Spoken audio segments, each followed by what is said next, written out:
Tapi hari ini kita tetap fokus kepada somasi yang kita layangkan kepada Saudara Joko Widodo di Kamis yang lalu, dan ini buktinya dari JNE sudah kita kirim. Bukan hakul yakin ya, Golobatudzon ya, dugaan kuat kami, surat itu sudah diterima oleh Saudara Joko Widodo. Bismillahirrahmanirrahim. Assalamualaikum warahmatullahi wabarakatuh. Terima kasih kepada rekan-rekan media yang sudah memenuhi undangan kami, yang memang hari ini kami sudah mengundang dalam agenda konferensi pers terkait somasi terbuka kepada Presiden RI ke-7 atas tuduhan ada orang besar di balik kasus ijazah palsu Jokowi. Dan memang hari ini di kantor SIM Partner ada sebelumnya Bang Yani, terima kasih sudah memberikan tempat kepada tim untuk mengadakan agenda konferensi pers hari ini di Senin 4 Agustus 2025 tepat di 15.30. Baik, yang pertama yang ingin kami sampaikan bahwa kami dari tim advokasi anti kriminalisasi akademisi dan aktivis yang merupakan kuasa hukum dari Pak Roy Suryo dan kawan-kawan telah mengirimkan surat somasi pada Kamis yang lalu kepada yang terhormat Saudara Joko Widodo, yang terhormat di ya, alamat yang bersangkutan di Jalan Kutai Utara RT 8 RW 7 Kelurahan Sumber, Kecamatan Banjarsari, Kota Solo, Jawa Tengah. Jadi kita prediksi atau kita asumsikan dengan pos ya via JNE semestinya hari ini sudah diterima begitu, dan hari ini kami ingin menyampaikan apa yang menjadi somasi terbuka tadi karena ini berkaitan dengan statement Saudara Joko Widodo yang juga bersifat terbuka. Alhamdulillah di tengah-tengah kami sudah hadir dari tim advokasi, yang di sebelah kanan saya adalah koordinator litigasi Bang Petrus Celestinus, sarjana hukum. Kemudian ada prinsipal klien kami Pak Roy Suryo. Kemudian ada juga tim advokasi kami Bang Jahmada Girsang SHMH. Kemudian juga ada Dr. Herman Kadir SHMU, termasuk Sebul B, Dr. Ahmad Yani SHMH, dan Bang Mulyadi SHMA yang merupakan bagian dari tim advokasi. Kemudian di sebelah kiri saya juga ada Bang Medi Junior atau SHCLA, anggota tim dari advokasi. Dan ada juga Bang Rizal Fadilah SH, meskipun sering melakukan advokasi, tapi dalam kasus ini beliau ini terlapor ya. Jadi beliau juga klien gitu ya, terlapor tapi tidak diakui oleh Saudara Joko Widodo. Ya, melaporkan peristiwa begitu muncul 12 nama, diantaranya ada Bang Rizal Fadilah, tapi Saudara Joko Widodo tidak mengakui. Jadi siapa sih sebenarnya yang melaporkan ini ya? Kan polisi nggak mungkin dia merasa menjadi pribadi Jokowi, merasa tercemar, merasa difitnah, lalu menuliskan nama Rizal Fadilah sebagai terlapornya begitu.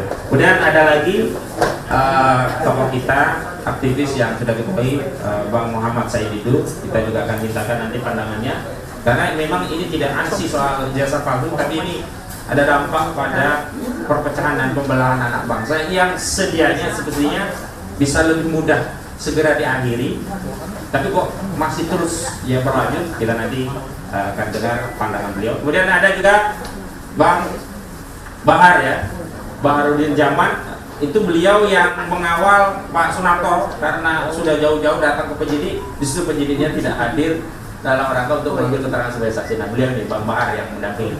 Dan juga ada Ibu Kurnia Tidoroyani, statusnya terlapor. Ya, tapi terlapor advokat, jadi aneh juga. Advokat kok bisa dilaporkan? Semestinya sesuai undang-undang advokat, harusnya yang orang yang mau melaporkan advokat itu pergi ke Dewan Kehormatan Organisasi Advokat, meminta arahan, petunjuk, apakah yang akan dilaporkan itu masuk dari kategori kegiatan tugas profesi atau tidak. Kalau itu bagian dari pelaksanaan tugas profesi advokat, maka tidak bisa dibawa ke ranah pidana atau perdata, bukan main lapor. Dan ada Pak Nursan, juga Bu Soraya, bagian dari tim advokasi, juga Bu Mary Safiri dari KNPRI ya, mak-mak militan ini. Baik, saya mulai saja yang sebelum ke Bang sebelum menuju pemaparan yang pertama kali dari tim litigasi ya, Bang Petrus Celestinus. Saya ingin mengawali pembukaan dengan menyampaikan beberapa kerangka pemikiran hukum sebagai berikut. Yang pertama, setiap kita sebagai warga negara memiliki kedudukan yang sama di hadapan hukum. Tidak ada pembedaan apakah warga negara ini mantan pejabat atau rakyat jelata, apakah warga negara itu berstatus advokat atau mantan presiden, apakah warga negara itu orang yang punya pendidikan atau yang tidak lulus sekolah. Konstitusi kita menyatakan bahwa setiap warga negara berkesamaan kedudukannya di muka hukum, baik dalam urusan yang non pemerintah maupun pemerintahan, sehingga punya hak konstitusional yang sama. Nah, ini ditegaskan di pasal 27 Undang-Undang Dasar 1945. Yang kedua, kasus ijazah palsu ini sebaiknya, seyogyanya memang fokus kepada penyelesaian secara hukum. Dan saudara pelapor, saudara Joko Widodo, 30 April 2025 yang lalu telah membuat laporan polisi ke Polda Metro Jaya karena dirinya merasa dicemarkan, merasa difitnah, merasa direndahkan serendah-rendahnya, merasa dihinakan sehina-hinanya. Nah, dalam konteks itulah kami mengkritik pernyataan saudara Joko Widodo yang menuduh klien kami dalam menjalankan hak konstitusionalnya, menjalankan kebebasan berserikat, berkumpul dan menyampaikan pendapat, termasuk berpendapat dengan keahliannya berdasarkan penelitiannya, yang kemudian pendapat itu sampai pada kesimpulan ijazah saudara Joko Widodo itu palsu, kemudian dipersoalkan secara pidana. Nah, yang menjadi persoalan adalah manakala saudara Joko Widodo menyebut, menuduh, memfitnah, menyatakan bahwa ya cukup Pak, menuding, memfitnah bahwa ada orang besar di balik perjuangan klien kami yang berusaha mendudukan persoalan terkait ijazah palsu itu dengan pendekatan ilmiah. Nanti aja Pak, gak apa-apa Pak, nggak dikasih dulu gak apa-apa Pak ya. Nanti aja gak apa-apa. Ya, jadi kita sebenarnya sedang berusaha membantu negara, bangsa agar bisa segera terlepas dari kemelut ijazah palsu dengan pendekatan saintifik. Dan itu dilakukan atas dasar kesadaran sebagai bagian dari warga negara yang lahir dan dibesarkan di negeri ini. Jadi sakit sekali ya perasaan klien kami, dan kami juga turut tertuduh dalam persoalan ini seolah-olah membela orang yang dikendalikan oleh orang besar dengan narasi orang besar. Sekali lagi kami ingin menegaskan bahwa harusnya segala hal yang berkaitan dengan hukum selesaikan dengan hukum, dan tidak memperluas masalah politik ini menjadi pembelahan anak bangsa yang makin melebar. Itu yang tidak kami inginkan. Dan kalau ingin menuntaskan masalah ijazah palsu ini, ya fokus dengan pembuktian, bukan dengan reuni misalnya. Karena reuni, mau sekali reuni, 2 kali reuni, bahkan 1000 kali reuni, itu tidak meningkatkan kualitas ijazah yang tadinya palsu misalnya ya, menjadi asli, nggak bisa.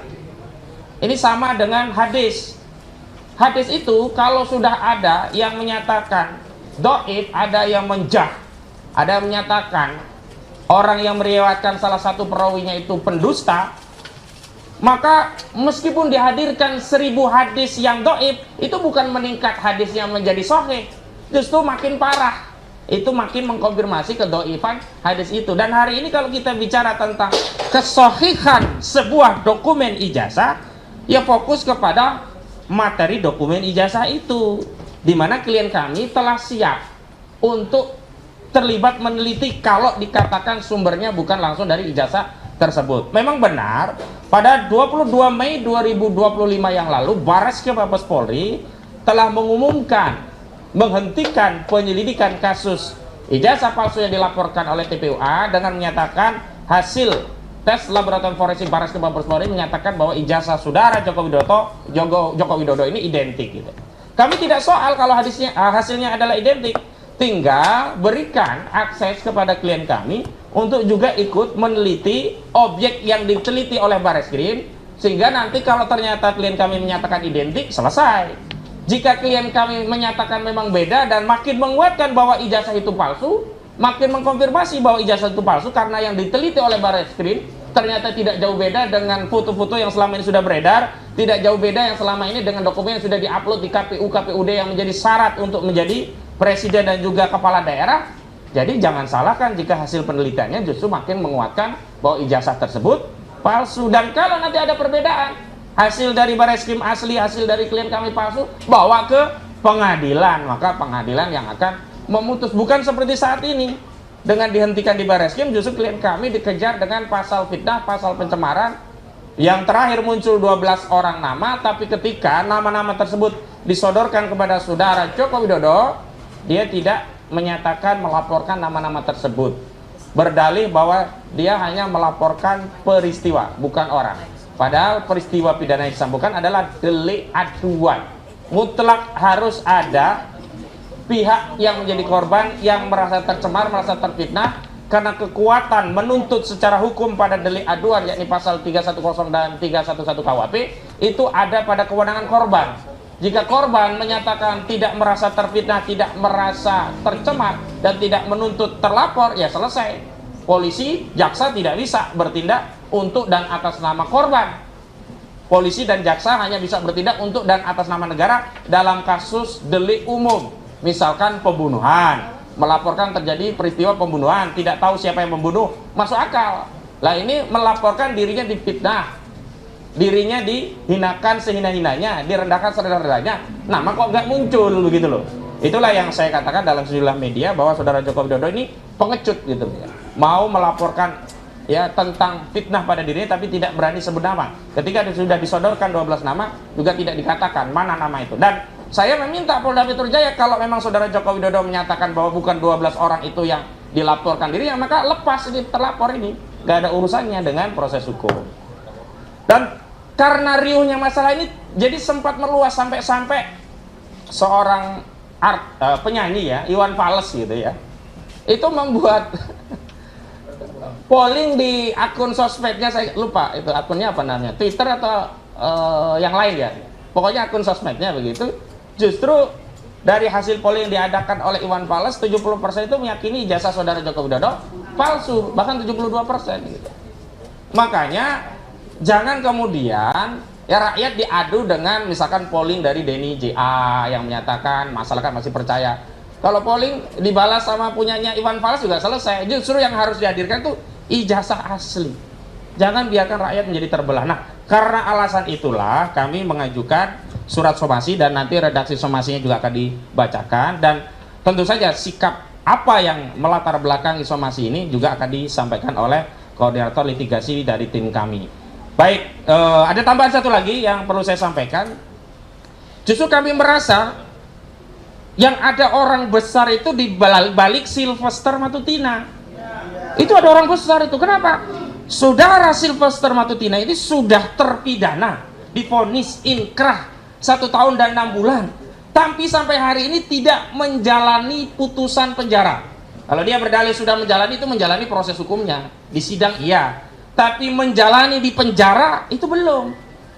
Aneh, negara kita negara hukum, sudah vonis, sudah inkrah, kok nggak di penjara? Patut diduga ada orang besar ini. Nah, orang besar itu yang dimaksud bukan fisiknya, berarti punya pengaruh besar. Siapa yang punya pengaruh besar saat 2019? Saat Sylvester Matutina divonis dengan penjara, yang ingkrah di 2019, ya saudara Joko Widodo.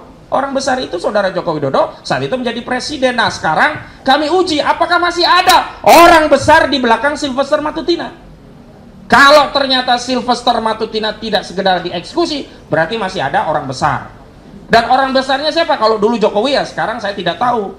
Karena itu agar tidak ada tuduhan ada orang besar, saya bersama tim sudah minta kepada Kepala Kejaksaan Negeri Jakarta Selatan selaku penuntut dan juga eksekutor kasus itu. Karena diadili di Pengadilan Negeri Jakarta Selatan. Penuntutnya jaksa dari Jakarta Selatan, berarti eksekutornya dari Kejari Jakarta Selatan. Apa tuntutan kami? Eksekusi. Jangan biarkan seorang terpidana masih eksis di ruang publik dan justru menebarkan fitnah ancaman kepada klien kami. Ini sudah kami kirim ya suratnya ke Kejari. Tapi hari ini kita tetap fokus kepada somasi yang kita layangkan kepada saudara Joko Widodo di Kamis yang lalu, dan Ini buktinya dari JNE sudah kita kirim. Bukan hakul yakin ya, ghalabatuz dzon ya, dugaan kuat kami surat itu sudah diterima oleh saudara Joko Widodo.